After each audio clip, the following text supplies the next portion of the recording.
Andrew, you must start with your 2-minute opening whenever you're ready. Yes, my name is Andrew Buck. Thank you for having me to the Richmond News. I appreciate this forum. Thank you all for coming out. Great turnout. I'm a fourth-generation funeral director. Originally grew up in southern Iowa. Moved to the Kansas City area to complete my mortuary science degree at Kansas City, Kansas. Got that done. Started work in 2005, January of 2005 in Raytown. Worked in Raytown for 18 years before I moved. My family and I moved out to Richmond in 2020. I commuted for 2 years back to Raytown, and then got offered a position with Hidden Valley Funeral Home here in Ray County and Clay County. And I accepted that position. Being out here in Ray County, it takes me back to my roots. I grew up in a very small town in Iowa. We had a very rural funeral home. We had 4 small rural funeral homes. And I remember doing, if we were allowed to do 50 calls in any of those 1 buildings per year, then my grandfather would give us a bonus. So it was not a huge business, but it was business where we could put people first. So I'm hoping to bring that back to Ray County and my funeral director side and in the coroner side. So thank you. Ashley, you may start whenever you're ready. Hi, I am Ashlee Willim-Kirkham, and I am I'm here today speaking for my dad, Bart Willim, who is your current Ray County coroner. He couldn't be here today because he and my mom are on their 25th anniversary cruise, and it's actually their first vacation in my lifetime.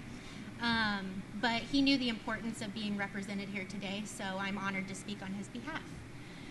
His extensive experience as coroner has been marked by his unwavering commitment and his dignity and respect of the families that he serves. Whether responding to various incidents or navigating the challenges presented, my father has always prioritized the well-being of our community. His proactive approach, coupled with his deep understanding of public health and safety, makes him an invaluable asset to Ray County. As you listen to the details I provide you with today about my dad, you'll see the depth of his expertise and the dedication he brings to this crucial role. My father is not just a professional. He's a man who genuinely cares about the people he serves, treating every family in the community the same love and support that he gives to his own. Thank you for giving me the opportunity to introduce my father, Bart Willim, to you today, and I'm confident that his proven capability, integrity, and commitment will make him the best candidate for re-election as the Ray County coroner. Thank you. First question, how will you ensure timely and accurate investigations into deaths, particularly those related to gun violence? And Ashley, you may start. So currently we have protocols and key factors for things such as gun violence or the opioid epidemics and the mass shootings, and on any unfortunate event that we already do would be to have the proper amount of body bags and the adequate facilities, including refrigeration systems, and we are the only refrigeration system in Ray County that can provide the adequate refrigeration process, and that will be to do proper identifications on bodies and proper causes of deaths that we'll put on our death certificates. It's basically just implementing things that we already do and we already have and have been doing for the last 9 years. Great question. The coroner, being a coroner, has a lot to do with working with law enforcement. Law enforcement has a lot to do with the timing of those things. Know that me being coroner, elected as coroner, I'm going to work with law enforcement, no matter if it's highway patrol, local law enforcement, anything like that, whatever time frame they're on. It's important to get things done right the first time. So some of these items, I know death certificates could last 6 to 8 weeks sometimes to get those back. I'm currently talking to some coroners and things like that around the state of Missouri and some medical examiners to try and get Missouri to offer a pending death certificate so that families can have something to take home with them to get things started. I'd like to continue working with that, with Jeff City. But as far as a time frame goes, we need to do things the right way. And working with prosecuting attorneys and law enforcement, things like that, however that needs to do, my investigation would be done as soon as I can get it done, to give them the time to get their investigation and their things done moving forward for them. Yeah, so however long it takes, it would take. I'd love to say that it would be quick. I'd love to say that it would be, you know, in and out of the hands of mine, but it has to be done right. So however long it takes to get it done right, that's how long it would take. What measures will you take to maintain the dignity and respect for families during investigations? And Andrew, you may start. Absolutely. This is a great question as well. I would love to implement a comprehensive price sheet of all the local funeral home establishments that's given out at the time of a tragic event. If it's your family that's involved in this tragic event, it's not necessary for myself or another funeral professional that happens to be a coroner to come in and say, you know, why don't you just come up to my place tomorrow and start making arrangements? You know, I don't know that that happens, but it's not about the dignity, or that's not respectful. So having a comprehensive price list of funeral establishments, local, has all the price list on there. You give that to somebody. You allow the family to have time to make a decision. I also have refrigeration in Ray County, so not bullying people into making decisions right away. So giving people time to make those decisions and having informed decisions to be made. So. Ashley, you may start when you're ready. Maintaining dignity and respect is ingrained in Dad's approach. He has 38 years of experience treating families with compassion and integrity and has dedicated his life to doing so. His commitment extends past his work into his personal life. He takes care of every family as he takes care of his own.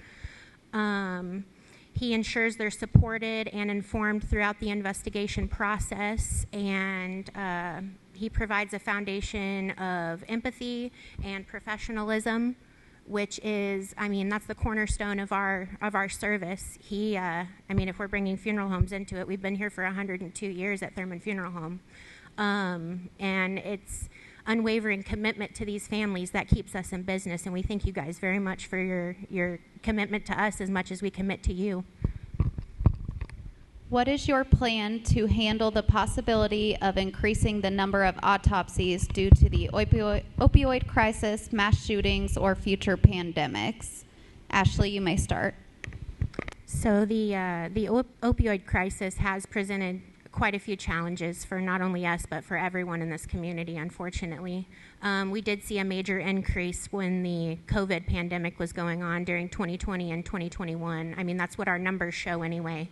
And we did see a slight decrease in that due to the public awareness and transparency of you guys, and you're the ones who are fighting for this. We're just helping you.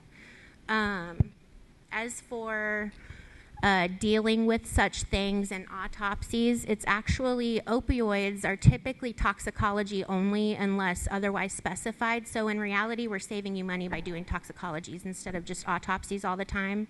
We only do them when they're required, which is not always the case when we're dealing with drugs and opiates and things like that.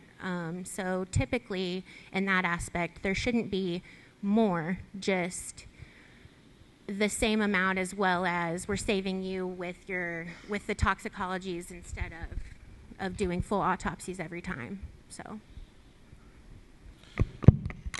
Andrew, you may start when you're ready. Thank you. Jumping off Ashley, I know that the COVID years 2020, 2021. Ray County had 16 autopsies completed. 21, they had 16 autopsies. 22, they had 18 autopsies. Like Ashley said, not all the exams or autopsies or full autopsies are required for opioid overdoses, deaths, things of that nature. But I believe that as we go forward with that, we may want to explore doing more autopsies on opioid deaths to maybe explore what damage it's doing to a brain, to the internal internal organs, things of that nature, so that we can explore it further, so we know more about it. I would hope that the opioid infestation in Ray County and Missouri and everywhere would come to an end. I know it's not going to, but hopefully it slows. I know this year, 2004, Ray County's only done 4 complete autopsies, which is great. Hopefully meaning that that's slowed down a little bit in our communities in our area here. So, thank you. We'll go to your closing statements. Andrew, you may start when you're ready. Sure. Again, Ray County, thank you. My family and I moved here to let our children grow up in a small town. My wife and I grew up in small towns. I grew up in small town Iowa. My wife grew up partially in Orick and then graduated from Lawson. We moved back here to be closer to her family. My mother-in-law looks after my kids almost daily. I have a 7-year-old and a 6-year-old. They're both involved in sports here in Richmond. I love being out here. I love Ray County. As soon as we moved to Ray County, my neighbors brought food and cards and flowers and things to the house. That's something we didn't get in Raytown when we lived in Raytown in the Kansas City area. And it's such a blessing to be in a small community where people really come together when they need to. So I'm excited to work for Ray County. I'm excited to work for you guys. I'm excited to move forward and bring something new and new to the coroner position. So thank you all for having me again. Appreciate it. Ashley, you may start when you're ready. Sorry if I read just a little bit of this. Dad had some points that he wanted me to bring in here today, so I kind of mixed it in with my own, so don't mind me if I'm reading. At the heart of my father's service lies a profound respect for the families he assists. He recognizes the emotional toll of death investigations and approaches each case with sensitivity and compassion. This commitment and dignity and respect isn't just a professional duty for him. It defines his character and the trust he's earned in our community for the last 18 years we've been here. Bart's fully equipped for the role of coroner, possessing education, integrity, extensive knowledge, and strong professional relationships. He was first appointed by the governor in 2015. He was elected by the people of Ray County in 2016, and again in 2020. Thank you for your support. And it wouldn't be a job without you guys. I'm confident he will continue to care for other families as he does his own with boundless love and support. This is not just a role for him, this is his way of life, and it always has been. Looking ahead, it's evident my dad's the best candidate to continue serving as your Ray County coroner. His experience, dedication, and compassionate approach uniquely qualify him for this vital position. I urge your support for his reelection, ensuring he can continue safeguarding our community with the same integrity and commitment that he has always shown. Please reelect Bart Willim for Ray County Coroner. Thank you.